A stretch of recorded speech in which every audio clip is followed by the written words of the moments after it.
not a game, it's a rich thing. Yo, what's going on, everybody? Welcome back to Blitz Sports Media. My name is Ryan Lincoln, and I'm back with another off-season breakdown for you guys, and it is about Amari Cooper today. Cooper is one of the more fascinating players this offseason, as he has been a consensus top 20 free agent among many boards this offseason, but really hasn't received much interest, which is surprising to many. Now, we all know that Amari Cooper was a hot commodity at the trade deadline due to him being a very steady receiver throughout his career. He's played for the Raiders, he's played for the Cowboys, he's played for the Browns, and then he was traded to the Buffalo Bills midseason. Now, the Bills trade midseason exposed some stuff about Amari Cooper that I don't think many really expected at this point in his career. Obviously, during his time in Cleveland earlier on this season, he struggled with drops. He wasn't necessarily performing at his highest level that he had in his career, and ultimately we saw some stats suffer from it. His contested catch rate was a low of 44.4%, which was one of the lowest rates in his career. We saw him only finish with 540 receiving yards, 44 catches, and then during his time in Buffalo, he strictly operated as their wide receiver 4 and wide receiver 5, never taking control as the wide receiver 1 in Buffalo, despite a pretty untalented receiver room, some may say. And Amari Cooper only operated on the field when the Buffalo Bills needed him as a deep threat, which he excels at. I am here today to break down why Amari Cooper is not receiving the interest he potentially should be and the truth behind Amari Cooper's weak market this offseason. Let's hop right into the film and see why that's going on.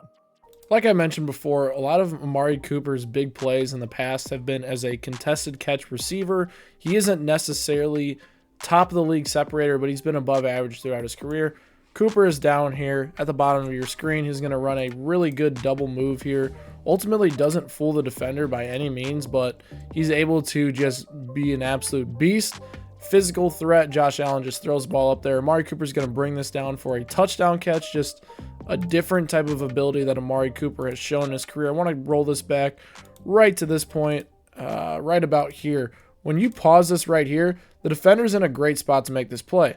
I'm not exactly sure who that is right now, but the defender is in a great spot to make a play. And then you get back to Cooper over here, on here, just no separation at all. Cooper is going to go up and just take this ball, and that's what he's been so good at. Getting a deep threat like this who could just go over the top, make plays like this is very valuable for teams in the red zone, down the field when you need a guy one-on-one. Throw the ball up to Amari Cooper. He still had that ability last year when he was in Buffalo. Here's another play with Cooper down here at the bottom of your screen. Pen is not really working great today, but he's going to have a great double move, find a way to get open, makes a big play over the top. Just what I like about Cooper at this point in his career, right, are just these downfield passes. He has a great double move with a fake inside, little slant and a go, and it just burns Nazeeth Johnson because he has his hips in a bad spot.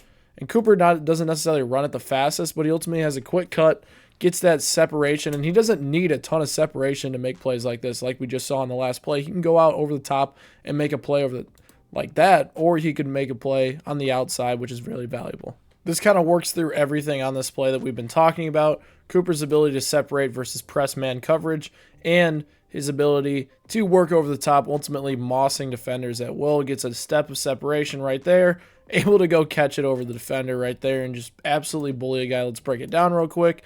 At this point right here in press man, a lot of guys on the outside that aren't necessarily the best deep threats in the league get pushed at the line of scrimmage.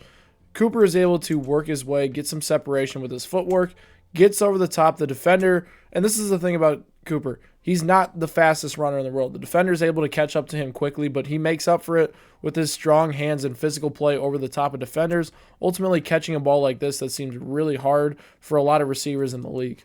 I'm not even going to lie here. This route is just cold by Amari Cooper. This is one of the rare times you see him lined up in the slot over here. He is right here for us. Yep, there's my weird pen today. But he's going to be lined up right in the slot. He's going to get a matchup one-on-one with the safety and absolutely dominate on this post route at the top of your screen. Just watch this through right here. Amari Cooper's footwork on this play is unbelievable. Makes the defender go outside. Easy cut up the middle. I think this is his first Buffalo Bills touchdown too. Just goes to show you, like, this guy still has a lot left in the tank. And it's not just over the top and a vertical threat, like I mentioned, are his strengths in his game where he excels in contested catches.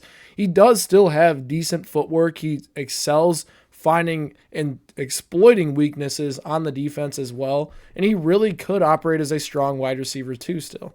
And while I did highlight some of the plays where Amari Cooper showed some really good separation and being able to work off a tighter defender in front of his face, he does struggle to get off in press coverage because he is not the best athlete in the league. And with his current age getting up there, it's really concerning heading into 2025. Here's an example of week 1 last season where Amari Cooper really struggled in this game. Could not get off the line of scrimmage right here. Runs a really poor whip route with just absolutely slow separation. I mean, if you guys watch this back in full speed, it looks like me or your grandma could be running this route at that speed, trying to get that type of separation when he is Deshaun Watson's only target. You can look right here. Watson keeps his eyes right on Cooper right away, throws at the Cooper. Cooper is just not moving like he once did. Let's take a look at another play. One of the biggest things Cooper struggled with last year was drops. I mean, he just runs a really good route right here against Tyson Campbell. Burns him over the top, just right in the breadbasket, can't bring it down. Cooper had far too many of these plays last year where they were potentially slightly contested balls or even easy catches right like this one where it's right in the breadbasket and he runs a good route and gets open. Nothing wrong with that. Deshaun Watson actually throws a really nice ball here, but Cooper had this happen far too often. It's been something that's plagued him for quite some time with some of these drops, but last season was even worse in terms of bringing balls down that should have been caught for Cooper, and I think that's concerning some teams right now. After breaking down the film, it's clear that Amari Cooper can still be a viable asset for teams depending on his role. No, he's not a wide receiver 1 in this league. Heck, I don't even know if he's a wide receiver 2 anymore in this league, but he still can be a viable deep threat for a lot of teams, kind of like the Buffalo Bills used him, but in a little bit bigger of a role. I do expect Amari Cooper to still be able to go up there, make contested catches in tight coverage like he did during his time in Buffalo. I do expect Amari Cooper to be able to take advantage of zone coverage, understanding where the defense is and how to exploit the defense in the best way he knows how, since he's been in the league forever, it feels like at this point. But the film doesn't lie. Amari Cooper has gotten slower. He's not necessarily a short, quick passing game type player, which eliminates some of these schemes in the NFL for him, and it kind of limits him to the outside. So Amari Cooper is not necessarily in the best spot he is at this point in his career, but he still is a viable player. And I do think there is going to be a market that picks up for them. I really do think Cooper could wait till after the draft, could wait till Stephon Diggs finds his team ultimately, because Diggs is still the wide receiver 1 available right now. I feel like a lot of teams will pivot to Cooper if Diggs gets signed somewhere else. So I think those two things are very impactful for where Amari Cooper could end up this offseason. As far as teams interested in Cooper, I think a few teams jump off the charts for me. And the first one is the Dallas Cowboys. Obviously, we know they have a history with Amari Cooper there. He played there, all that type of good stuff, but they desperately need another receiver and haven't been able to address it. Who knows? They could address it in the draft, which I think they will. I think Matthew Golden is the guy I'm looking at for them. But if they don't get Diggs or Golden, I think Amari Cooper is a great option for them. They have to find another guy outside of CeeDee Lamb.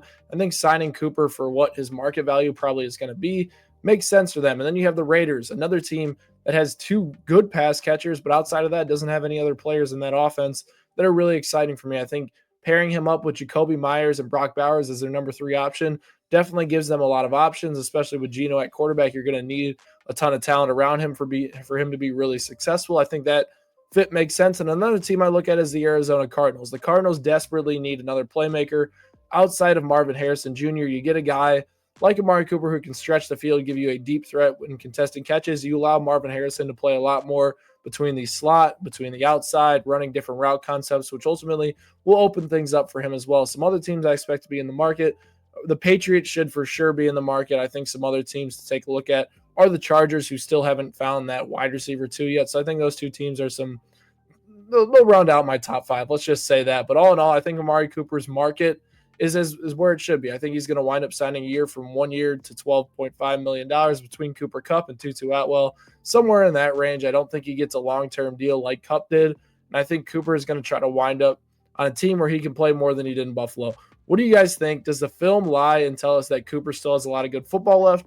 Or is Cooper just settling into more of a deep threat player at this point in his career? Let me know down in the comment section below. If you guys are interested in more breakdowns like this, we dropped a Cam Robinson video about his impact on the stability on the Texans offensive line. So make sure you go check that out. If not, hit that subscribe button for more Blitz Sports Media content, and I will catch you guys next time.